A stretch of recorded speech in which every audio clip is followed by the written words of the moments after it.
화면에 서울특별시 강남구 도곡동 도곡렉슬입니다. 예. 레미안 대치팰리스 다들 아시죠? 일단 평당 가격을 한번 보시면은 평당 9,447만원, 평당 1억원의 레미안 대치팰리스, 레데펠이라고 불립니다. 레데펠 바로 옆에 있는 도곡렉슬입니다. 예. 이 도곡렉슬을 왜 제가 띄웠을까요? 자, 여러분들, 제가 드리고 싶은 말씀은 이겁니다. 과거에 2008년 리먼 쇼크가 터졌을 때 그때 서울 집값 어땠습니까?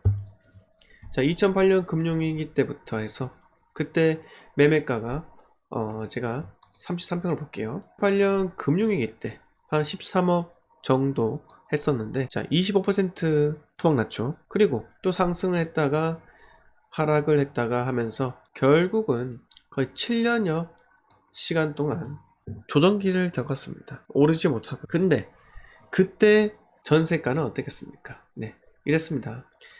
매매가 전세가 차이가, 잘못 말씀을 드렸는데 3억 정도 차이가 났습니다. 3억 정도. 지금 그 시기로 돌아간다면은 당연히 사시겠죠. 당연히 사실 겁니다. 네. 그런데 여러분, 그때도 이렇게 생각했을 겁니다. 아, 서울 집값 너무 비싸다. 너무 비싸다. 이렇게 생각하시는 분들도 상당히 많았다는 거예요.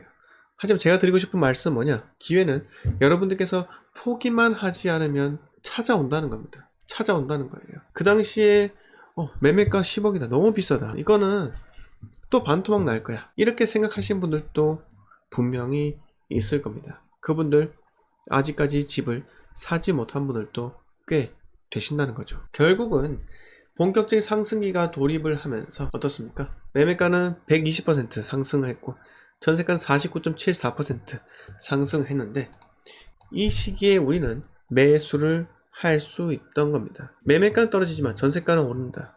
사람들의 심리가 전세를 사고 싶어하는 그 욕구가 강해진다는 그 시기라는 말씀이죠. 그러면 다음에도 이 시기가 올 것인가? 분명히 옵니다. 네, 분명히 옵니다. 그렇기 때문에 여러분들께서는 포기를 하면 안 된다는 겁니다. 중요한 건요, 가장 중요한 게 다음에도 이런 기회가 반드시 온다, 이렇게 생각을 하시는 것이 중요하고요. 두 번째로 중요한 것은 그 기회를 잡기 위해서 지금부터 부단히 노력을 하셔야 한다는 겁니다. 아시겠습니까? 자, 대치동 개포 1차 우성아파트 볼게요. 이때는 뭐 좀 구축이긴 하기 때문에 좀 투자금이 좀 많이 들어가죠. 투자금이요. 네, 많이 들어갔습니다. 그러면 사람들은 갭만 보고 덤비기 때문에 갭만 보고 덤빈다는 거죠. 네. 구축이라서 전세가가 낮았다는 겁니다. 그럼 당연히 메리트가 뭐가 있겠습니까? 신축이었던, 그나마 준신축이었던 도곡렉슬, 그때는 뭐 신축이었죠. 메리트가 있다는 겁니다. 그때 투자한 사람들, 그때 강남에 투자한 사람들이 지금 여러분들께 부동산 전문가라고 강의를 하는 거예요. 아시겠습니까?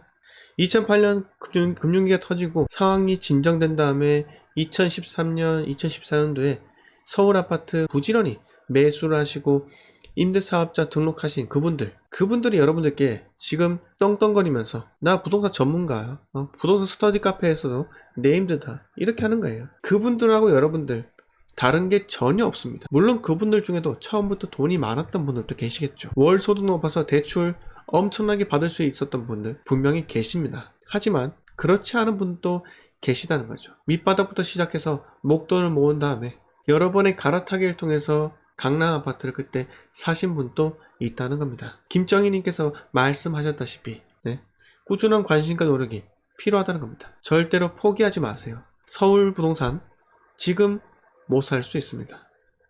아니요, 못 사도 돼요. 그러면 광역시 부동산, 광역시도 인구가 100만 이상이에요. 부산은 340만, 인천은 280만, 울산 112만, 115만인가? 대전도 한 140만 되고요. 광주도 한 120만 되잖아요. 대구는 240만이고 수요가 충분하단 말이에요. 지방을 돌고 와서 추후에 그때 가서 서울에 등기 쳐도 그 누구 하나 욕하는 사람 없다는 겁니다. 왜 굳이 서울 집값만 보고 포기를 하냐 이겁니다. 왜 일찌감치 포기를 하세요? 그건 아니라는 거죠. 다시 과거로 돌아가고 싶어요. 그쵸? 저도 과거로 돌아가서 강남 아파트 좀 몇 채 한번 사볼까, 이렇게 희망도 상상을 하곤 합니다. 누구나 생각을 그렇게 할 수 있잖아요. 그래서 과거 차트에 집착하는 게 인간의 심리인 거예요. 아, 과거에는 이랬는데. 처음에 그래서 제가 이렇게 그 과거의 그 서울 아파트 시세에 대해서 한번 말씀을 드려보았고요. 오늘 준비한 뉴스 시작을 하도록 하겠습니다. 자, 이거 보세요. 25번 실패가 부른 집값 대란. MB 플러스 박근혜 정부보다 230조 늘었다. 뭐가 230조 늘었을까요? 문재인 정부 4년 동안 주택 총액이 1700조 증가를 했다고 합니다. 증가폭 역대 정권 중 최대. 공급보다 규제로 집값 급등. 문재인 정부 들어 주택 시가 총액이 1700조 넘게 늘어난 것으로 나타났다. 증가폭으로는 역대 정권 중 최대다. 주택 수요를 줄이는 정책만 공급하고 고집하고 공급은 소홀히 한 부동산 실정의 결과로 분석되고 있다. 보세요. 어마어마하죠? 2017년도부터 쭉 증가를 하잖아요. 자, 이 말이 뭐냐?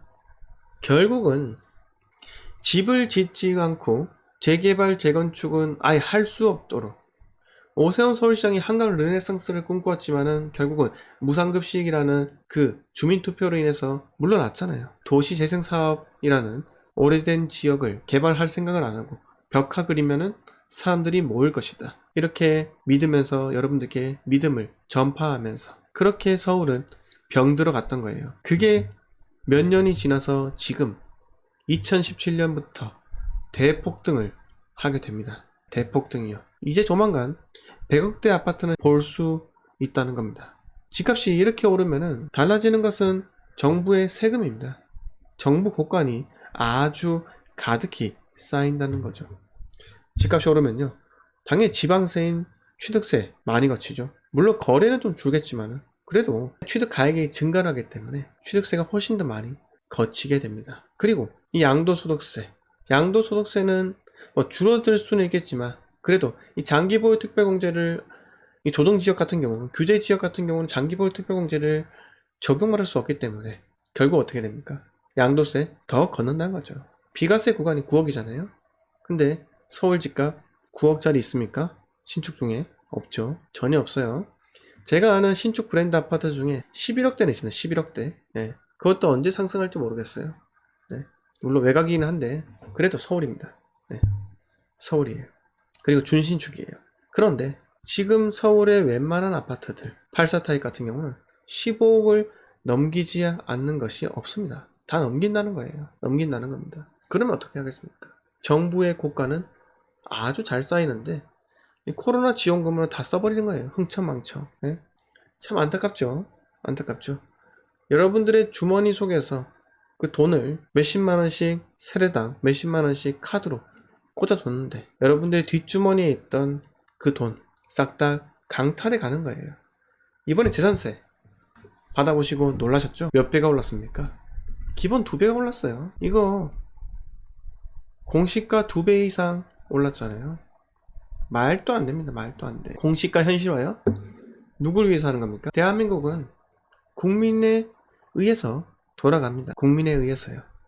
근데 지금 어떻게 됐습니까? 그 국민들 허리가 휘고 있어요. 허리가 휘고 있습니다. 자, 전세 세입자는요, 전세로 살다가 말 참 잘 듣고 전세로 살다가 벼락거지가 되었고요. 집주인들은 나는 뭐 투자할 생각도 없고 그냥 1주택만 갖고 있는데 공시가를 현실화한다는 그 목적으로 집값 대폭등시켜서 공시가를 또 대폭등시켰죠. 집값을 먼저 폭등시켜놓고 공시가 현실화한다면 그게 완전 심술궂은 놀부심보가 아닙니까? 놀부심보가 아닐까요? 제비다리를 일부러 부러뜨려 놓고 제비다리 고쳐주는 거랑 뭐가 다릅니까? 이게 놀부죠. 놀부 아닙니까? 어떻게 보면 지금 이 정부는, 자, 김정인에게서 말씀 잘 하셨다시피 세금 걷기 위해서 부단히 노력하는 것밖에 안 되는 것 같아요. 지금 2017년부터 쌓이고 쌓여서 2021년 이제 하반기에 접어든 지 한 20일에 지났는데요. 20일이 참 진짜 저는 하반기 집값이 얼마나 더 상승할지 겁이 납니다. 이제는 겁이 나요. 물론 제가 투자자이기 때문에 수익 확보는 기분이 좋겠죠. 하지만 이렇게 되면은 결국은 한번 하락기가 온다면은 정말 장기적인 국가적인 침체기가 올 수 있다는 겁니다. 여러분들께서 그냥 부동산의 우상향만 한다고 생각하시죠? 그건 아니에요.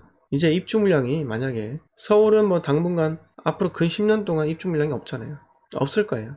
하지만 혹시나 서울 부근에 몇십만 세대가 공급이 되면은 몇십만 세대가 공급되면은 과거에 리먼 쇼크 터지고 나서 판교, 광교 3만 세대, 강남 인근에 3만 세대가 공급되니까 집값이 꺾였잖아요. 그 정도는 해야 한다는 거죠. 그러면 우리가 지금 6년 내내, 7년 내내 상승했는데 그때가 되면요 정말 무시무시할 정도로 초장기적인 침체가 올 수 있다는 거예요. 이게 집값이 떨어진다 해서 좋은 게 아니에요. 제가 말씀드리는 거는 집값이 입주 물량이 그렇게 수십만 채를 지어대면 당연히 반토막도 날 수 있어요. 하지만 그렇지 못하다는 거는 여러분들이 다 아시는 사실이잖아요. 인구수 감소가 급격하게 일어나지 않습니다. 어쨌든 간에 현재도 인구는 증가하고 있는데 올해 또는 빠르면 내년부터 인구가 정점을 찍고 하락을 할 거예요. 네. 인구 감소가 부동산 가격 하락과 직결된다. 이건 지금 현재는 맞지 않다는 거예요. 왜? 그거는 추후의 먼 미래의 일입니다. 먼 미래의 일. 아시겠습니까? 만약에 집값이 하락기가 온다. 그리고 건설사가 더 이상 집을 짓지 않는다.